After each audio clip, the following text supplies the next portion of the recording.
RLD ने जो हमारी भारतीय जनता पार्टी के साथ भारतीय जनता पार्टी के रीति नीति से प्रभावित होकर के और उन्होंने भारतीय जनता पार्टी के साथ गठबंधन में आने का जो निर्णय लिया है वो वाकई स्वागत योग्य है। निश्चित रूप से उनके आने का लाभ भी जरूर मिलेगा। सांची बीजेपी ने एक बार फिर आप पर दाव रखा है, तो कैराना में क्या कहेंगे? एक तरफ हसन परिवार, एक तरफ प्रदीप चौधरी।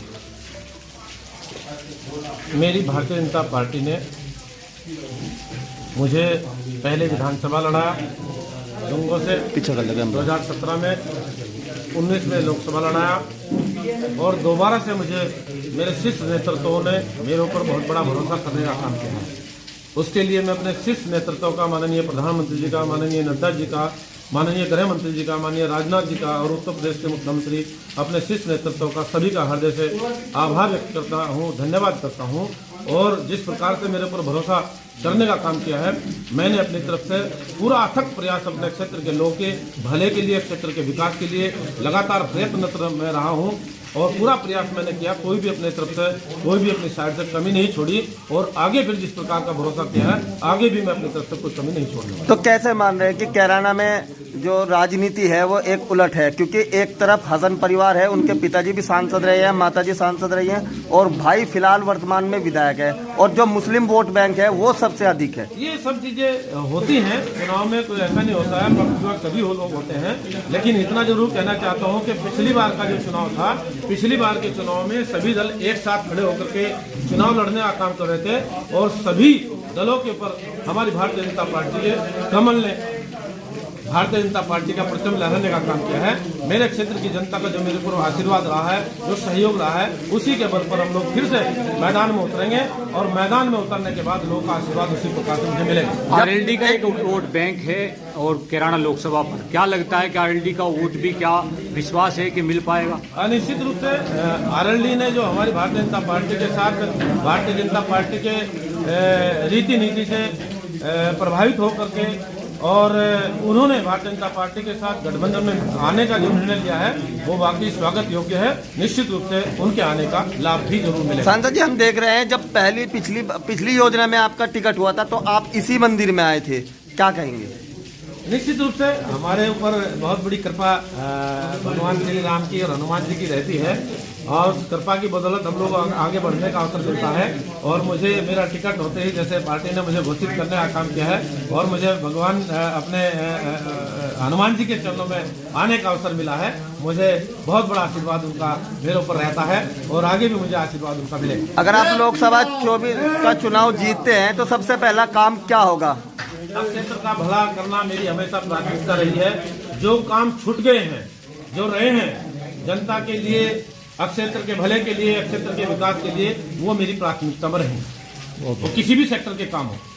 धन्यवाद। बहुत तो टिकट फाइनल होने पर धन्यवाद आपका और आपकी पूरी टीम का। आप सभी का सहयोग मेरे साथ बहुत अच्छे तरीके से रहा है और मुझे आशा है पूरा आगे भी आप लोगों का इसी प्रकार का सहयोग मुझे मिलेगा और फिर से हम भारतीय जनता पार्टी की सरकार उत्तर प्रदेश में स्थापित करने में कामयाब हो।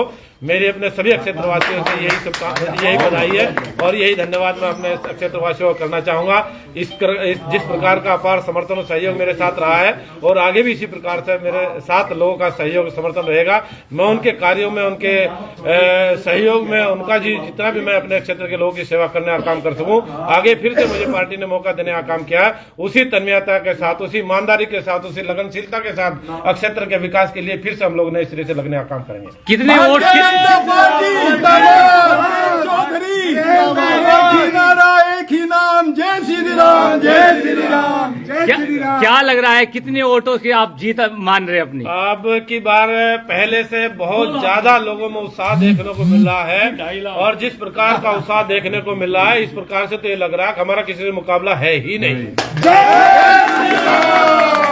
ये थे अब की बार 400 पार, अब की बार 400 पार, अब की बार 400 पार। अच्छा, एक सवाल ये है, जनता के बीच में एक सवाल ये था कि जिस तरीके से मीडिया कवरेज रही और आपके बारे में गलत अफवाहें फैलाएगी, ये सवाल मेरे से भी काफी लोगों ने पूछा।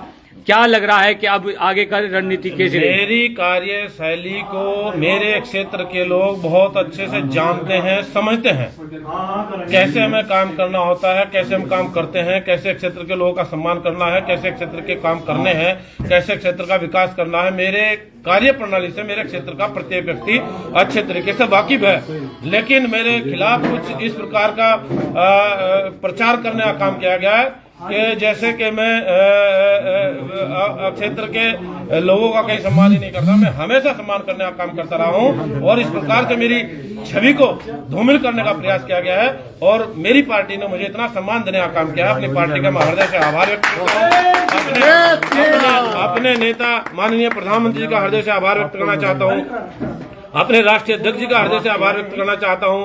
अपने गृह मंत्री जी का हृदय से आभार व्यक्त करना चाहता हूं।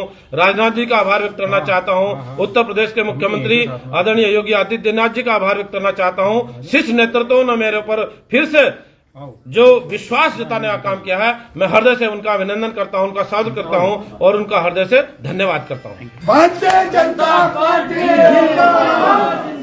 प्रदीप चौधरी। हमने 19 दिनों से लगातार सांसद प्रदीप चौधरी के ट्विटर को हम लगातार देख रहे थे, हर पोस्ट को देख रहे थे। कैराना लोकसभा से ये पहले से सांसद है जिनके अकाउंट को नरेंद्र मोदी जी ने खुद चेक करते थे। योगी आदित्यनाथ, जेपी नड्डा उत्तर प्रदेश के और इसी बड़े बड़े नेता इनके ट्विटर अकाउंट को यानी इनके सोशल मीडिया वेबसाइट को खुद चेक करते थे। हमने जब से लगातार इन पर नजरें बनाई हुई थी, लेकिन जनता के बीच का जो मसला था वो गुम तरीके से ये पूरा करते थे। और रही बात आने वाले 2024 के इलेक्शन में किस तरीके का इलेक्शन होने वाला है, ये तमाम सवाल हम आप पर छोड़ते हैं और वीडियो ज्यादा से ज्यादा शेयर करें। Thank you.